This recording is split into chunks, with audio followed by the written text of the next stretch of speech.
वचन दे प्रकाश मार्गावर. सर्वांना शुभ प्रभात. प्रभू येशू ख्रिस्ताच्या नावात विश्ववाणी परिवाराकडून आम्ही मार्गाकरिता प्रकाश कार्यक्रमात आपले सहर्ष स्वागत करीत आहोत.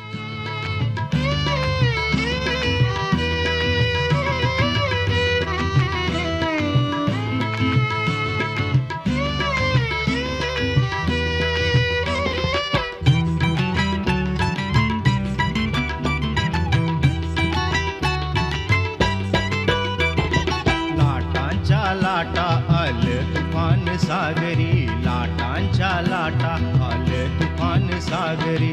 गुरुजी उठा मचवा बुडेल सागरी, गुरुजी उठा मचवा बुडेल सागरी.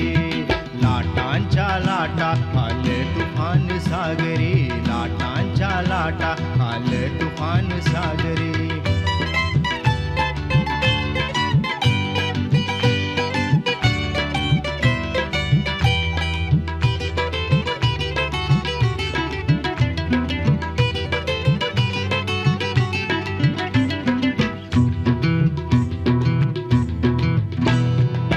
जगावयाची नुरली आशा, जगावयाची नुरली आशा. सहाय्याची नच कुठे अपेक्षा, सहाय्याची नच कुठे अपेक्षा. करू नको तू अशी उपेक्षा, करू नको तू अशी उपेक्षा. भाव अमुचा तुझवरी, गुरुजी उठा मचवा बुडेल सागरी, गुरुजी उठा मचवा बुडेल सागरी.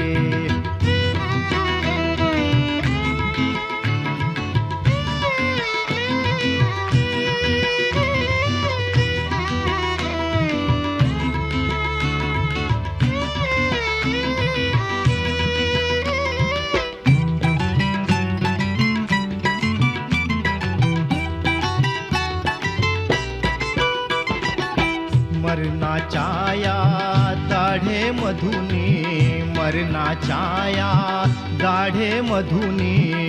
मुक्त कराया शक्त नकोनी. आजच्या मननाकरिता देवाचे वचन असे. मार्ककृत शुभवर्तमान याचा पहिला अध्याय 35 पासून 39 पर्यंतची वचने. मार्क 1:35 ते 39. येशू प्रार्थनेसाठी एकांत स्थळी जातो व पुढे कफरनहूम सोडतो. मग तो सकाळी मोठ्या पहाटेस उठून बाहेर गेला व रानात जाऊन तेथे त्याने प्रार्थना केली. तेव्हा शिमोन व त्याचे सोबती त्याचा शोध करीत गेले व तो सापडल्यावर ते त्याला म्हणाले, सर्व लोक आपला शोध करीत आहेत. तेव्हा तो त्यांना म्हणाला, मला आसपासच्या गावात उपदेश करिता यावा, म्हणून आपण दुसरीकडे जाऊ, कारण ह्याच उद्देशाने मी निघालो आहे. मग तो सबंध गालिलात त्यांच्या सभास्थानातून उपदेश करीत व भूते काढीत फिरला. प्रभू परमेश्वर या वचनाद्वारे आजचा आपला दिवस आशीर्वादित करो. ख्रिस्ताच्या नावामध्ये आपण सर्वांना सलाम. या सकाळच्या समयी आम्ही देवाचं वचन बघत आहोत. मार्काचं शुभवर्तमान त्याचा पहिला अध्याय आणि 35 ते 39 वचन.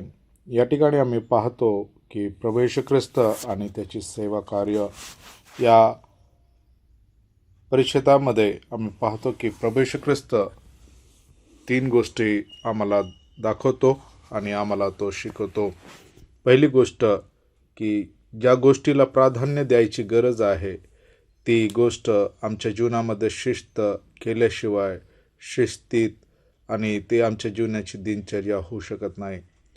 प्रभू येशू ख्रिस्त जिकडे तिकडे जायचा, गर्दीच्या ठिकाणी असायचा, वचन तो सांगायचा आणि झुंडचे झुंड त्याच्याकडे यायचे. एवढं सर्व जीवन व्यस्त असताना पण तो पित्यासोबत बोलण्यासाठी आपला वेळ काढायचा. प्राधान्य त्यांनी सदैव आपल्या व्यस्त जीवनामध्ये पित्याला दिलेला आहे. आणि आम्ही पाहतो की तो दिवसभर जरी तो श्रम आणि लोकांमध्ये आणि गर्दीमध्ये असूनही तो वेळ काढून प्रभूसोबत पित्यासोबत तो बसायचा. दुसरी गोष्ट ह्या ठिकाणी आम्ही पाहतो की जरी तो कामामध्ये आणि जीवनामध्ये व्यस्त असताना पण परमेश्वरासोबत तो बोलत असताना तो सदैव पुढच्या कार्यासाठी पित्याचं मार्गदर्शन घ्यायचा, पित्याचे विचार घ्यायचा आणि काय करायला पाहिजे, कसं करायला पाहिजे त्याची दिशा तो जाणून घ्यायचा. आणि हे आमच्या जीवनामध्ये आम्ही थोडं व्यस्त झालो तर आम्ही विसरून जातो, आम्ही स्वतःच्या जीवनामध्ये गुरफटतो आणि मग अनेक वेळा आमच्या जीवनामध्ये समस्या उद्भवली की आम्ही परेशान होतो. तिसरी गोष्ट आम्ही पाहतो की प्रभू येशू ख्रिस्त चिन्ह चमत्कार झाला तर त्याच्यामध्ये तो खुश नसून तो सायंकाळच्या वेळेस या जेव्हा त्याला वेळ मिळायचा तो पित्यासोबत बसायचा. याच्यातला मुख्य उद्देश हा असायचा की तो त्या लोकांसाठी, त्या सेवेसाठी, त्या शिष्यांसाठी आणि त्या सर्व कार्यासाठी तो पित्यासमोर मध्यस्थी करायचा. प्रियानो, आमचं काम आम्ही जर करत आहोत तर निश्चितच त्याच्यामध्ये यश अपयश येईल. आमच्यासमोर अनेक आव्हाने असतील, परंतु त्यासाठी आम्हाला मध्यस्थीची गरज आहे. आजही प्रभू येशू ख्रिस्त मानवासाठी पित्याजवळ बसून तो मध्यस्थी करत आहे आणि तीच संधी आज आमच्यासमोर आहे की आम्ही सेवेमध्ये असताना आम्ही विसरून जाता कामा नये. आम्हाला गरज आहे पित्यासोबत, प्रभू येशू ख्रिस्तासोबत बसून मध्यस्थी करण्याची, त्याच्याजवळ येण्याची आणि त्याच्या समवेत आम्ही आपला वेळ घालवण्याची. प्रियानो, प्रार्थना हे एक माध्यम फक्त मागण्याचं नसून तर सेवेमध्ये दिशा निर्देश मिळवण्याचं पण आहे आणि त्यासोबतच हे प्रार्थना आम्हाला पित्यासोबतच मध्यस्थी करण्याचं पण हे दर्शवते. आणि म्हणून असं करण्यामध्ये आम्ही कधीही माघार घेऊ नये, आमच्या जीवनामध्ये आम्ही मागे पडू नये. जर आम्ही तसं करू, निश्चित आमच्या सेवेमध्ये परमेश्वर आम्हाला तो चालवेल, आमचं जीवन मार्गदर्शन करेल, आम्हाला तो आमच्या सेवेमध्ये तो आशीर्वादित केल्याशिवाय राहणार नाही. प्रभू परमेश्वर असं करण्यामध्ये आम्हाला सहाय्य करो, आमचं प्रार्थनेचं जीवन बळकट करो. प्रार्थना करूया. पराक्रमी परमेश्वर पिता, येशू ख्रिस्ताच्या नावामध्ये आम्ही तुझ्या चरणाजवळ येतो. धन्यवाद करतो प्रभू. आज प्रभू येशूच्या जीवनातून आम्हाला 3 गोष्टी तू सांगतोस की आमचा संबंध हा पित्यासोबत किती मजबूत करण्याची गरज आहे. प्रभू, तू आम्हाला सांगतोस की मध्यस्थीची किती आवश्यकता आहे. आणि प्रभू, तू आम्हाला मार्गदर्शन करतोस. प्रभू, आम्हा सर्वांना सहाय्य कर आज दिवसभरातल्या कार्यामध्ये.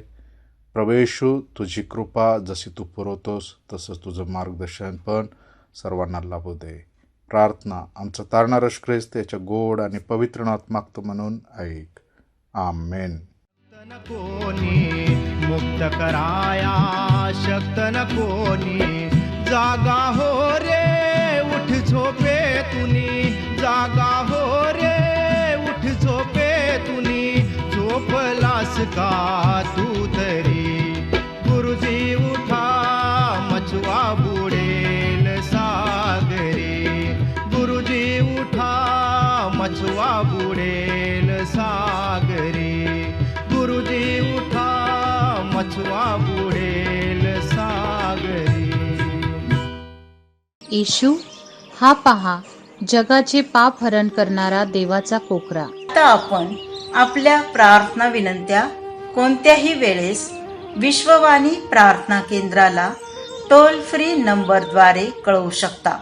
आमचा टोल फ्री नंबर 1-800-2700-333. आम्ही आपणासाठी या नंबरवर प्रार्थना करण्यास उपलब्ध आहोत. धन्यवाद.